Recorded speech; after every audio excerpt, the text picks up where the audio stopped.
the great and powerful Malcolm X, born Malcolm Little in Omaha, Nebraska. He was a minister and activist, a follower of the Nation of Islam, the son of Earl Little and uh, Louise Helen Norton Langdon, and a very controversial figure. You'll see his signature right here. So let's get into it. This is the 1930 U.S. Census in Michigan.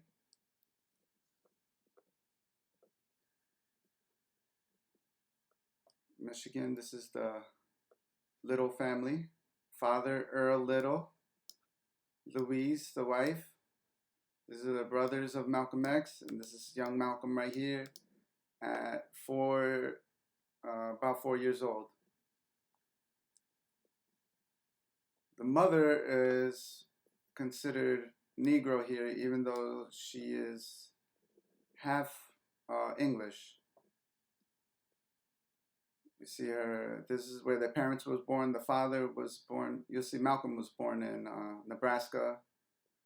One of the children was born in Philadelphia, Pennsylvania. The father's family is from Georgia, even though they live in Michigan at the time. And the mother was born in Grenada in the West Indies. The father was from England, and the mother was from also from Grenada or Grenada.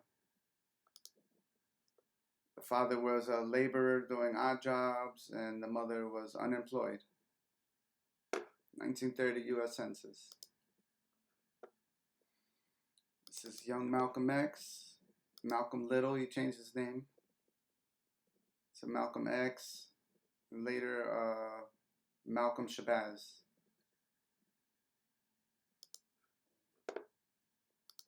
This is World War II draft card. Malcolm Little, see right here. Omaha, Nebraska. Birthday, May 19, 1925. 18 years old. And you can see he was working at Jimmy's Chicken Shack. This is his signature. The other side, you'll see he is a tall man, 6'3", 180 pounds. Negro, brown eyes, red hair. Must be from his English, would it be grandfather? His English grandfather might have had red hair. And light brown complexion. He had a scar on his left arm and a scar on his right leg.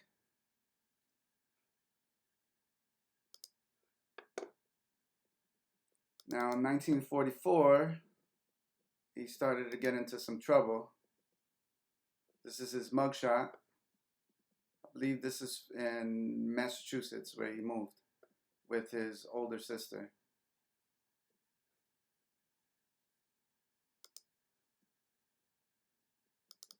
(1946).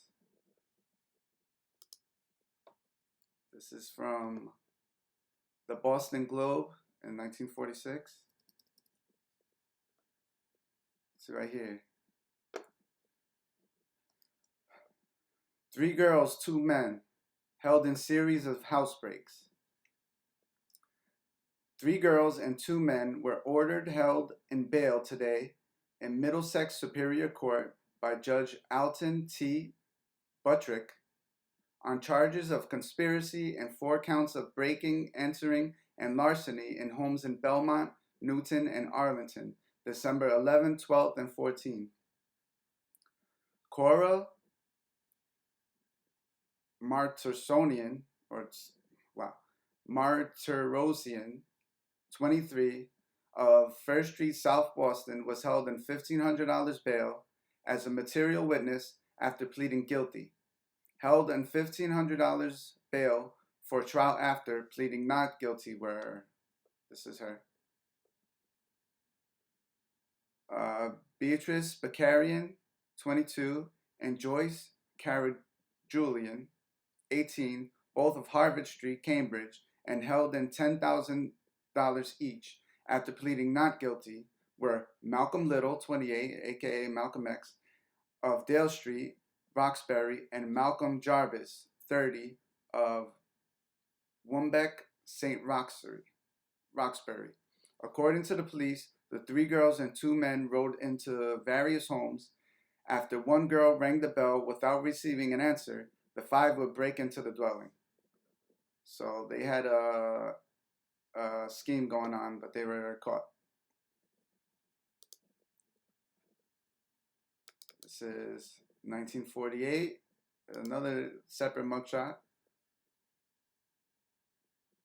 Massachusetts State Prison.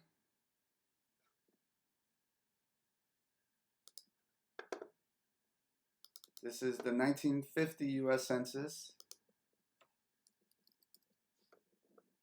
You see right here, Massachusetts State Prison. So he was still in prison.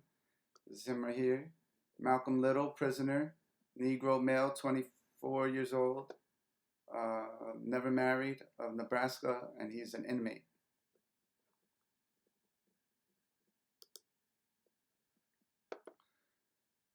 And for his last arrest, this is in 1952, his last mugshot I was able to find. Shaved that red hair of his. And I believe this is where he converted to Islam. And he turned his life around. 1960. This is from the Newsday Nassau edition. 1960. I said that already. This is about Fidel Castro. Fidel Castro came to New York City. And he checked out of his fancy hotel. And he went to Harlem and checked into the to Teresa Hotel in Harlem, and there he met with Malcolm X. You see right here. Castro wanted to be with the people.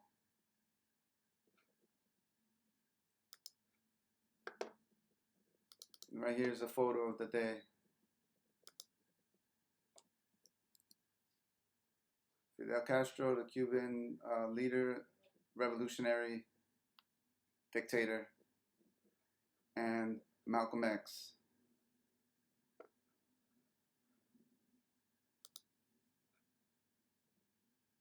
(1963).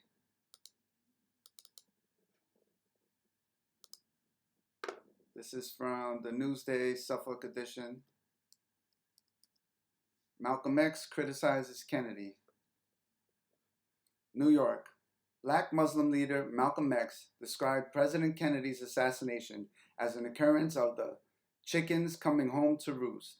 The Muslim leader said that he, Malcolm X, never foresaw that the chickens would come home to roost so soon. At a black Muslim rally attended by an estimated crowd of 700, Saturday at the Manhattan Center, the Muslim leader accused Kennedy of twiddling his thumbs at the killing of South Vietnam's President Ngo Diem and his brother Ngo Dinh Nhu. The crowd laughed and applauded throughout his 1-hour address. He further criticized the former president by citing the deaths of Congo President Patrice Lumumba, civil rights leader Medgar Evers, and 4 little Negro girls killed in the bombing at Birmingham Church.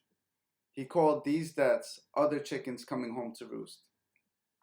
Being an old farm boy myself, Malcolm X said, chickens coming home to roost never did make me sad. They've always made me glad. He told the crowd that following the assassination, newspapers attempted to obtain comment from the black Muslim leadership. He called that attempt to trick the organization by making fanatic, inflexibility, dogmatic statement. In further criticism, the Muslim leader called the Civil Rights March on Washington tokenism. He said that Negro leaders in the march were of the employ of the white liberal conspiracy that included Kennedy, in a reference to the Washington rally, which was held on the mall between the Lincoln and Washington memorials. He said, by keeping them marching between two dead presidents, they never had a chance to reach out to the then live president. So these remarks got him in some trouble with the leadership of the Nation of Islam. This is from 1963 and the Daily News a couple days later.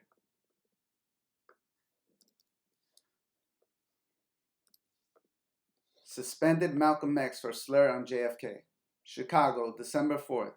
The leader of the black Muslim sect today suspended Malcolm X, his second in command, for expressing joy that the assassination of the President Kennedy. Elijah Muhammad, self-styled Messiah of Allah, said Malcolm did not speak for Muhammad's Sunday when he spoke of the chickens coming home to roost. So this got him in some trouble and he was suspended. 1964, from the Daily News in New York.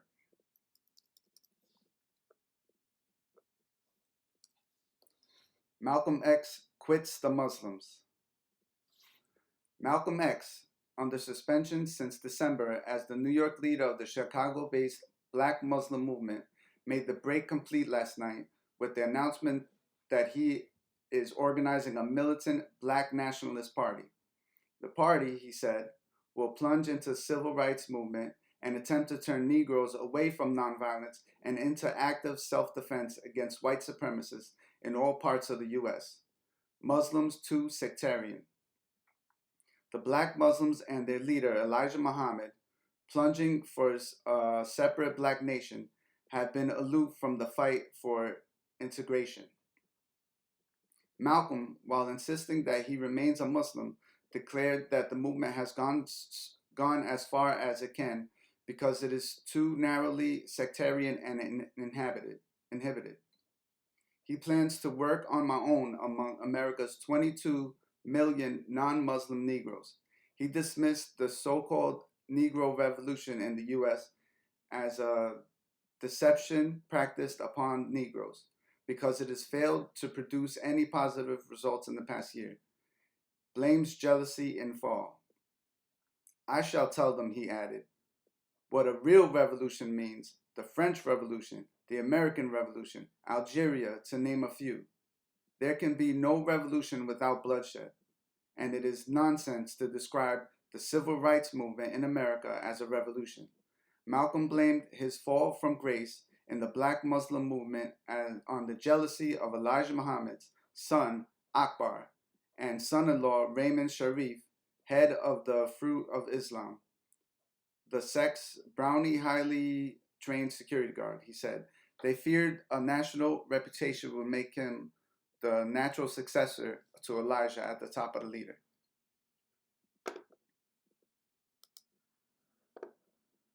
September 1964. This is an iconic photo from Ebony magazine because there was many threats against his life by the Nation of Islam. They firebombed his car. They were calling his house, harassing him, calling him a dead man. So he armed himself in order to protect his family. 1965.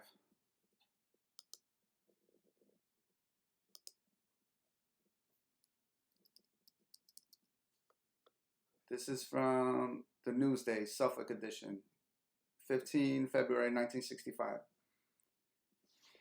X leaves the spot. Malcolm moves out.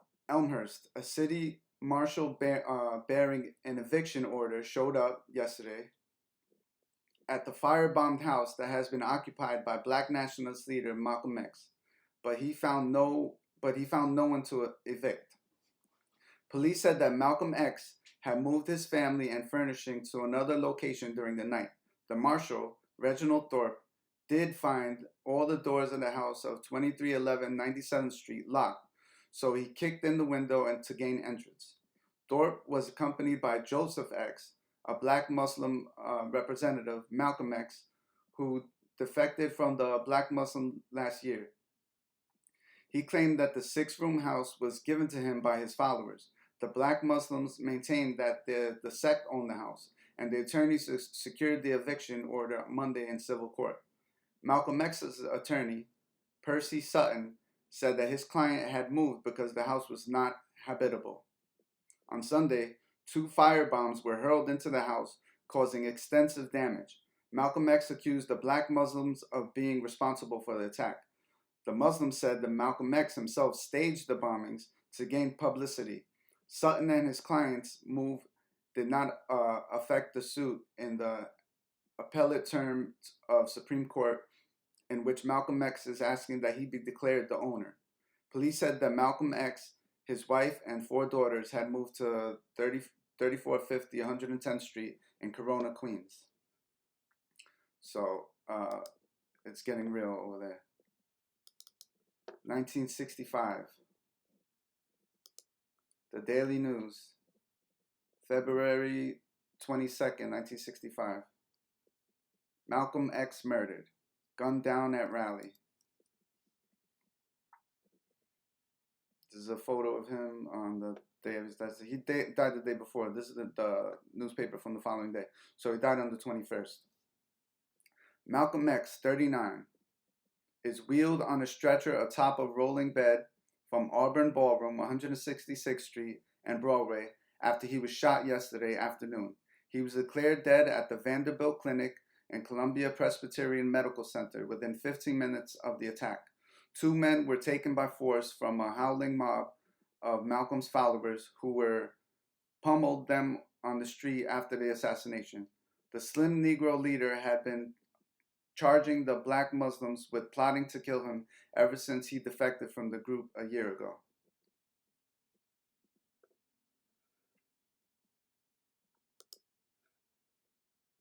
This is the autopsy report. State of New York. Malcolm Little X.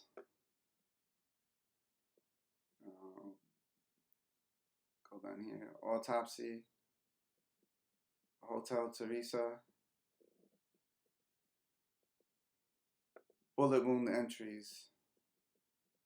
Left chest 1 inch above the left nipple. 1.5 inches to the right of left nipple.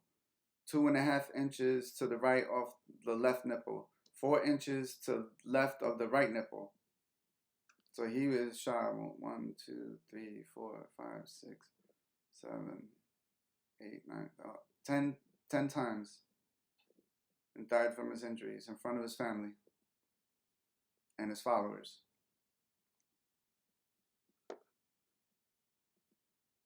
Okay, now let's get to his mother's line.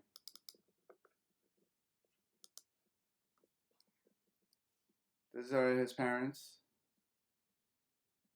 Earl Little and Louise Helen Norton Langdon. She was born in Grenada, as we've seen on the census. And it says here that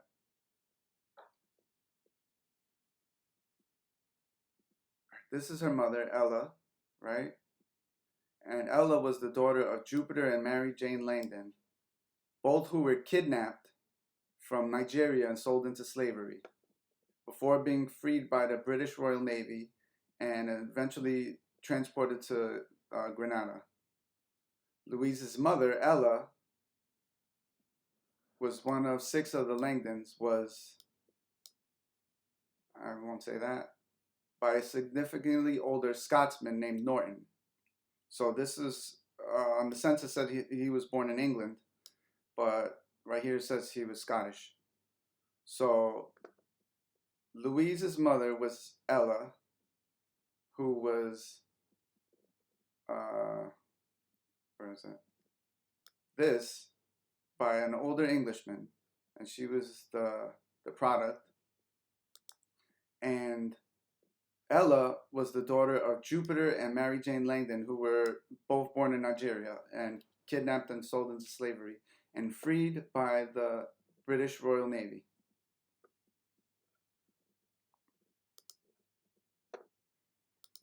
See what she was doing in 1940. This is the 1940 U.S. Census, Michigan, at Callaghan State Hospital. Louise Little. These are the patients of the hospital. See, this is her from the West Indies, and she's has been institutionalized.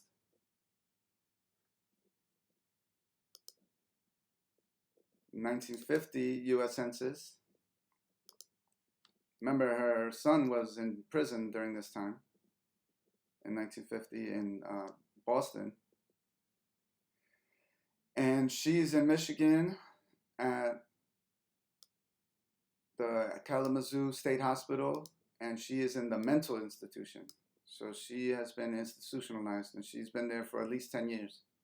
Louise Little, patient, Negro, 52 years old, widowed, from the West Indies, inmate. So in 1950, her and her son were both institutionalized. Her in a mental hospital, him in a state prison. That's all I really got for her. Let's move on to her husband.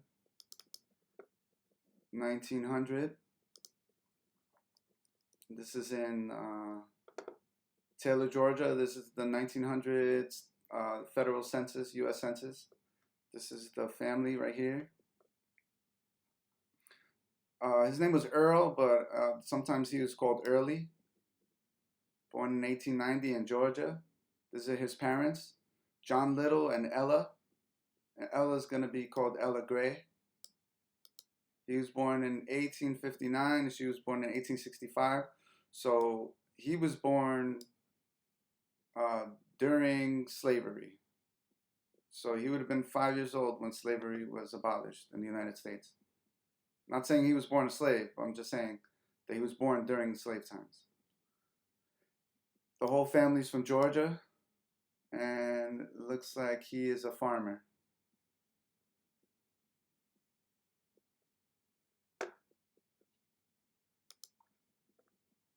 (1910), still in Georgia,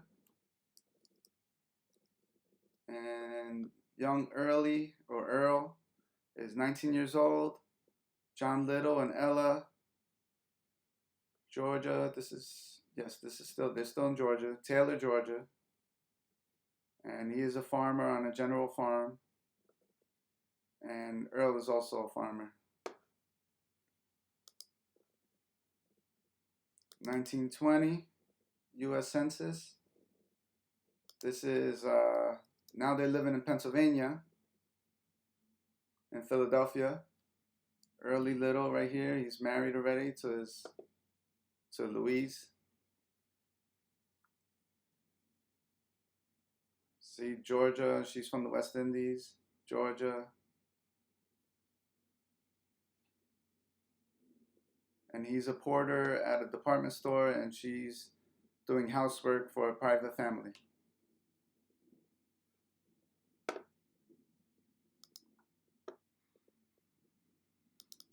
This is them. I already showed you this. This is Earl Little and Louise Langdon.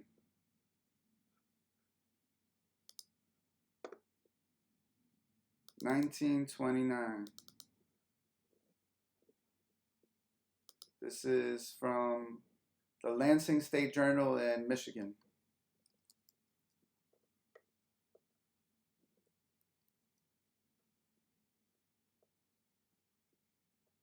Hold band during probe of Blaze. Earl Little, Malcolm X's father, living west of city, said to have paid for insurance after fire. Earl Little, colored, was still in the Lansing jail Monday for investigation in connection with the burning of his home west of the city early Friday morning. Little was recently was recently defendant in a suit brought by Capitol View Land Company, which objected to colored persons living on their subdivision. And Judge Leland W. Carr in Circuit Court decided that inasmuch as there was little restrictions on the property, that Little could own property there, but could not live there. There is the same attitude taken by the Supreme Court in a number of cases. Little went to pay his insurance premiums Friday to the Ruse Insurance Company, insurance agency, but made no mention of the fire at the time. He went back later with another person and told of the destruction of his home and said that he heard 2 explosions. Another witness said that the house burst into flames almost immediately. Captain Fred Armstrong of the state police and officials from the state fire marshal's office investigated Friday afternoon and were continuing with the probe Saturday morning. They said that Little was merely being detained for questioning, but the records of the city police department showed that he was booked and charged of arson by Mr. Waterman and Mr. Allen, state officers. The house destroyed by the fire is in the Westmont subdivision east of Airport Road. So he was maybe trying to pull a fast one on the insurance company. Or maybe he was protesting against redlining. Who knows?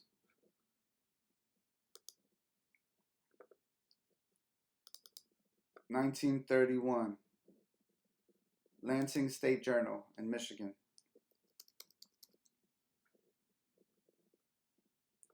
Man run over by streetcar. Earl Little, 41, fatally hurt, thought to have fallen under the truck. Coroner plans inquest. Believed Negro lost life because he forgot coat left earlier in car. Earl Little, 41, living in Jolly Corners, sustained fatal injuries late Monday night when he was run over by a streetcar at Detroit Street and East Michigan Avenue, a block east from the city limits. The car was operated by William Hart, 1417 Vine Street, who told coroner Ray Gorsling that he did not see the man before the accident. It is believed that he fell under the rear trucks as he was running for the car. Coroner Gorsling found that Little had taken another car, which passed about 12 minutes before the car operated by Hart. He reached for his pocket when he boarded it, but told the motorman to let him off at the next corner. He did not have an overcoat on at the time, it was said, but did have an overcoat on when the accident occurred.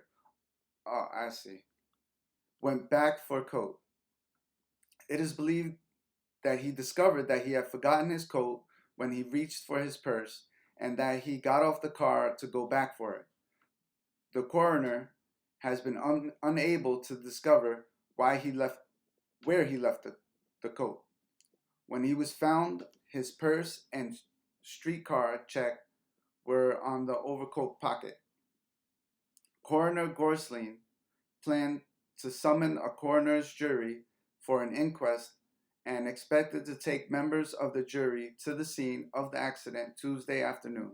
Little, a Negro, leaves a widow, Mrs. Louise Little, 10 children, the parents, Mr. and Mrs. John Little of Reynolds, Georgia, 3 sisters, and a brother, James Little of Avion. Funeral service will be held on Buck Funeral Home Thursday afternoon at 2 o'clock. The body will be taken to Georgia for interment. So it looks like he was on a bus, noticed that he forgot his coat, left the bus, and was hit by a car. 1931, this is his death record.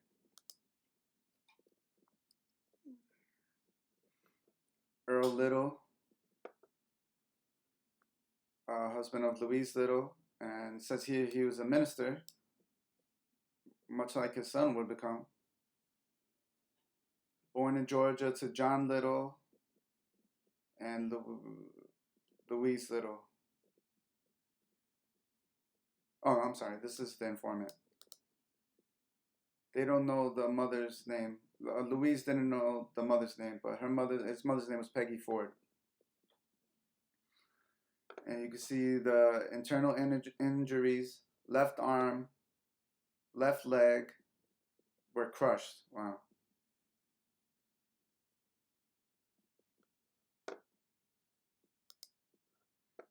Let's go to his father. This is 1880 in Taylor County, Georgia. John Little, colored, and Ella Gray, also colored. This is their marriage record. In 1880, Georgia, Taylor County. 1880, U.S. Census, Taylor County, Georgia. John Little and Ella Gray. He is a laborer, right? And she's a housekeeper. No children yet, 21 and 19 years old. This is the same year they were married.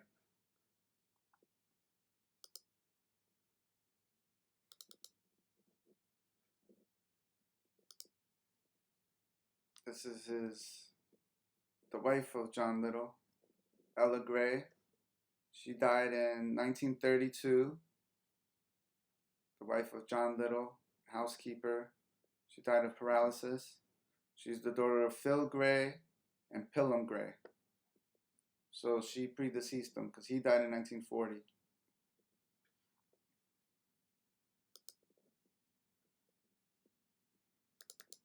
And finally, John Little died in 1940 in Taylor County, Georgia. John Little, widowed. That's his wife, Ella Little. Was born in 1859. Farmer.